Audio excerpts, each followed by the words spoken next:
Assalamualaikum warahmatullahi wabarakatuh.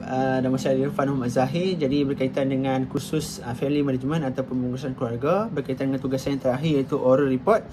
Saya memilih untuk membincangkan kesan-kesan, tajuk kesan-kesan dan juga akibat daripada perceraian terhadap anak-anak. Memang tidak dinafikan lagi apabila proses perceraian itu berlaku, anak-anak ini adalah individu yang mendapat kesan ataupun menerima kesan yang paling mendalam terhadap mereka. Tak kala walaupun tidak kira di usia muda ataupun bahkan di usia kecil, itu lebih mencabar bagi mereka. Dan antara kesan-kesan yang kita dapat lihat akibat daripada perceraian terhadap anak-anak, yang pertama adalah mereka menjadi lebih senang marah dan tertekan tak kira mereka menghadapi situasi ataupun konflik ataupun masalah yang berlaku dalam hidup mereka.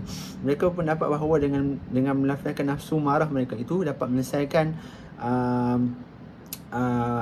masalah mereka, walhal benda itu adalah tidak betul sama sekali dan menyebabkan mereka lebih tertekan tentang masalah yang mereka hadapi. Dan seterusnya berkaitan dengan hilangnya tumpuan dari pembelajaran. Sebagai contoh, saya datang daripada keluarga yang sempurna. Sempurna ni yang bermaksud bukannya sempurna itu maksudnya keluarga yang tidak melalui proses perceraian. Ibu dan ayah saya masih lagi bersama. Jadi saya telah melihat keluarga sebelah ibu saya, tiga keluarga melalui proses perceraian. Mungkin ini ujian buat mereka di dunia ni. Dan saya dapat lihat daripada aspek pembelajaran, kami anak-anak yang datang daripada keluarga yang sempurna adalah proses pembelajaran kami lebih teratur nak dibandingkan dengan mereka. Mereka mungkin tidak dapat perhatian yang mencukupi sebagaimana kami dapat perhatian daripada ibu dan ayah kami. Dan memang perkara ini sedikit sebanyak memberikan kesan terhadap mereka, kerana kanak-kanak pendidikan itu amat penting bagi mereka. Dan juga tak kala mereka tidak berjaya dalam pembelajaran, perkara ini dapat memberikan kesan yang negatif terhadap emosi dan juga intelektual mereka. Dan seterusnya berkaitan kurangnya pegangan dan ataupun didikan agama. Okey, hal ini kita dapat lihat dengan jelas dalam konteks masyarakat kita sekarang. Sebagai contoh, as simple as main Jumaat. Okey, sebagai contoh, seorang anak lelaki yang tinggal dengan ibunya yang tidak menitik beratkan tentang aspek solat. Okey, sebagai contoh untuk solat Jumaat. Jika anak lelaki ini hidup dengan ibunya yang tidak ada role model dan yang tidak menitik beratkan tentang solat dan tidak ada role model untuk dia lihat, kalau dia tinggal bersama ayah ataupun keluarga itu tidak melalui proses perceraian, dia ada contoh role model. Oh, begini cara untuk pergi solat Jumaat, kerana dia tengok ayahnya. Oh, begini cara untuk pergi solat Jumaat. Oh, begini cara pemakaiannya. Oh, begini tata caranya. Oh, ini yang perlu dilakukan pada hari Jumaat. Ya, begitu. Jadi anak lelaki ini seolah-olah tidak ada contoh role model, tidak ada contoh yang baik untuk dia follow ataupun dia ikuti. Dan begitu juga dengan seorang anak perempuan yang tinggal dengan bapanya yang tidak menitik beratkan sebagai contoh dari segi aspek menutup aurat. Okey, jika anak perempuan ini ada ibu di rumah, dia sudah tentu ada role model yang jelas untuk dia tengok.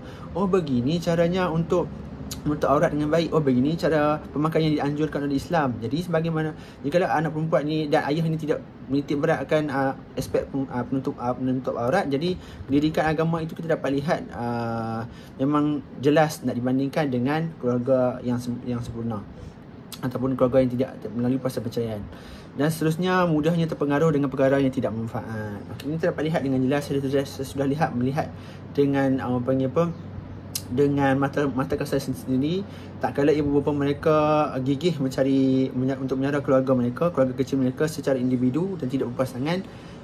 Mereka ini seolah-olah hilang arah. Mereka ini seolah-olah dahagakan perhatian dan mereka menyalurkan minat mereka ataupun mereka mencari untuk mengisi ruang ataupun perhatian itu dengan perkara-perkara yang tidak berfaedah. Sebagai contoh, melakukan perkara-perkara yang tidak bermanfaat seperti mencuri, perkara-perkara yang tidak bermanfaat seperti menghidup mencuri ataupun melakukan perkara-perkara yang tidak senonoh yang lain.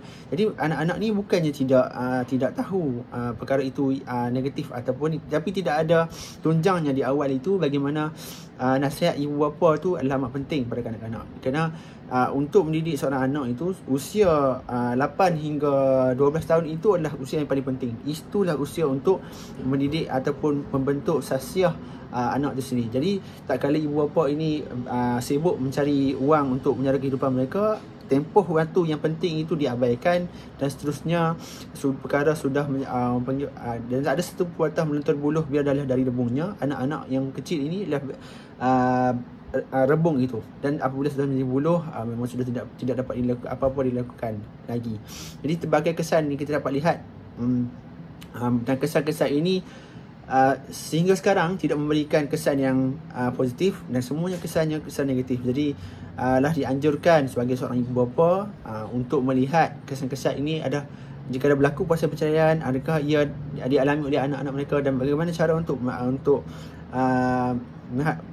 mengatasi masalah ni haruslah dicari ataupun diselesaikan dengan secepat mungkin. Jadi sekian itu saja, itu daripada pengusian daripada saya tentang kesan-kesan dan juga akibat daripada perceraian terhadap anak-anak. Jadi saya harap berkaitan dengan perkongsian saya berdasarkan pengalaman yang saya sudah lihat sepupu-sepupu saya sebelum ini, kita dapat muhasabah dan berfikir semula tak kala kita menghadapi alam perkahwinan satu ketika nanti, dan tanamkan dalam fikiran bahawa seboleh-bolehnya elakkanlah proses perceraian kerana ia memberikan kesan yang mendalam terhadap anak-anak juga generasi masa akan datang. Okey, baik. Itu saja daripada saya. Assalamualaikum warahmatullahi wabarakatuh.